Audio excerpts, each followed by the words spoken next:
میرے آقا سے ہو کہاں، میرے آقا سے ہو کہاں، آقا سے ہو کہاں، میرے آقا سے ہو کہاں۔ کئی مناظر ہیں جو انشاءاللہ عرض کریں گے، ابھی ایک منظر آپ کے سامنے عرض کرتے ہیں۔ مدائن عباس میں گئے اور ہوا یہ کہ جب گفتگو ہوئی تو ایک کم وقت نے اپنی چھڑی کی نوک کو زہر میں بجھایا تھا اور بات کرتے کرتے اس چھڑی کی نوک کو امام حسن کے انگوٹھے پر رکھ کے زور سے دبایا۔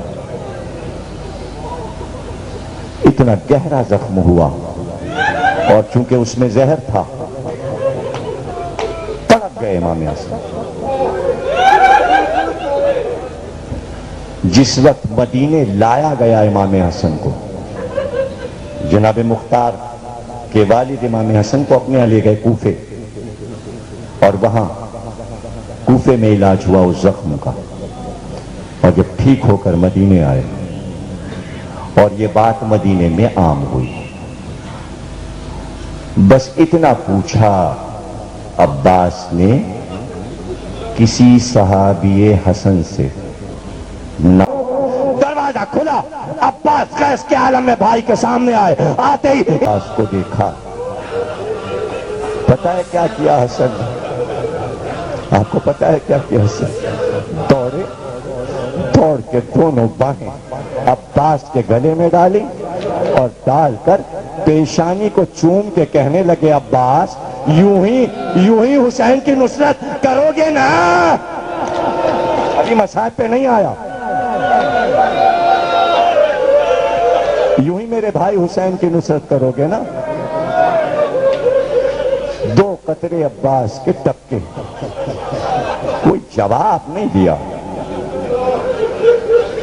کوئی جواب نہیں دیا۔ پیار تھا کہ چھلکا پڑتا تھا۔ کیسے بتاؤں میں آپ کو، میں دل نکال کے آپ کو نہیں دکھا سکتا، جو موضوع ہے اس کے لیے مجھے پورا وقت چاہیے تھا لیکن نہیں ملا، لیکن موضوع آج ہی کامل ہو جائے گا، اس لیے کہ اب میری ہمت نہیں کہ میں اس کو پھر چھیڑوں کل کے لیے۔ مدینے جو حسن آئے، بنی امیہ نے اتنا عاجز کیا آپ کے امام کو کہ گھر سے نکلے چاروں طرف سے ایسی باتیں ہوں کہ دل حسن کا چھلنی ہو جاتا۔ تاریخوں نے لکھا ہے، علماء نے، عرفاء نے، کہ 10 سال میں حسن کا جگر چھلنی ہو گیا صرف باتوں سے۔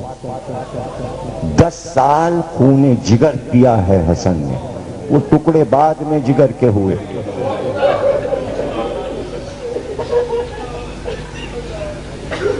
چاروں طرف سے چھتوں پہ چڑھ کے بنی امیہ حسن کے گھر میں پتھر پھینکتے۔ واہ رے صبر حسن کا، اسی لیے مشہور ہے صبر حسن خلق حسن۔ اور جب بہت پریشان ہو جاتے، اس لمحے کے لیے یہ چند جملے آپ کو سنائے تھے، اس منزل تک آپ کے ذہن کو لانے۔ جب بہت پریشان ہو جاتے، حجرے سے نکل کے صدر دروازے پہ آتے، آواز دیتے، کون ہے باہر؟ آواز آئی، مولا میں ہوں قمبر۔ قمبر ذرا جلدی جاؤ، میرے عباس کو بلا۔ اسد تمہارے بھائی کی مجلس ہے نا؟ میں 2 بھائیوں کا حال سنا رہا ہوں، اولین و آخرین میں ایسی محبت نہیں ملے گی۔ حسین اور عباس کی محبت تو سنی ہے نا آپ نے، میں کچھ اور سنا رہا ہوں۔ ایک بھائی اور بھی تو ہے نا عباس کا، عباس کو بلا لو۔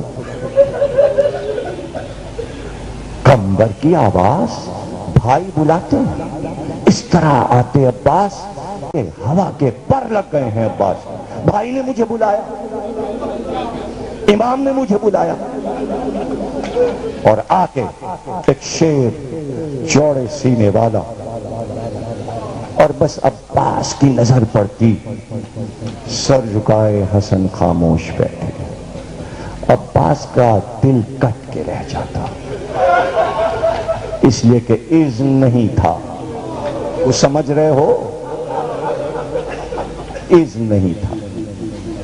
جیسے ہی حسن کو احساس ہوتا عباس آ گئے، اٹھتے دوڑ کے سینے سے لپٹاتے، پیشانی کو بوسہ دیتے اور بس اتنا کہتے آ گئے عباس، اچھا بیٹھو میرے سامنے بیٹھو.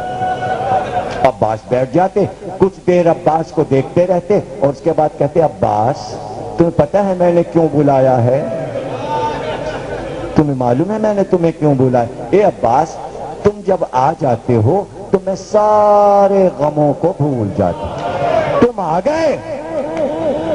حسن خوش ہو گیا.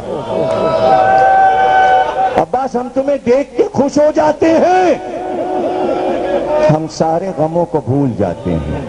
عباس ہمارا دل بڑا ہو جاتا ہے تمہارے آنے سے، ہمارے دل کی کلی کھل جاتی ہے تمہارے آنے سے.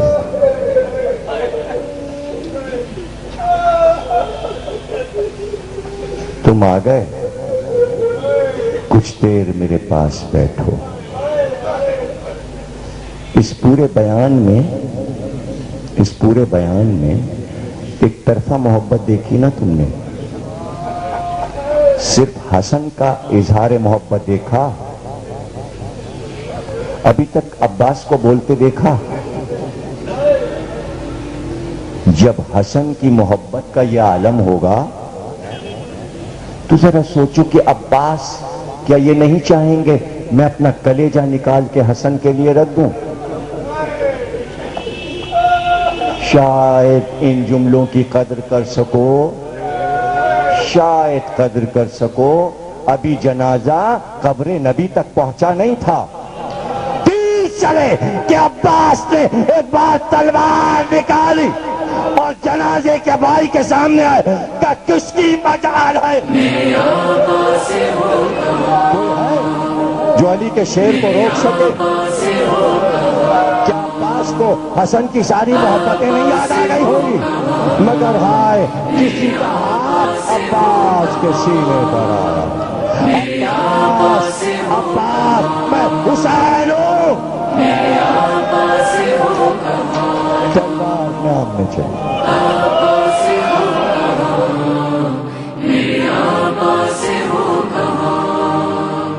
بے مکھنا ہے اور بے چادر رہتی ہے بی بی زینب رو کر. اے شیر کارواں میرے عباس ہو کہاں؟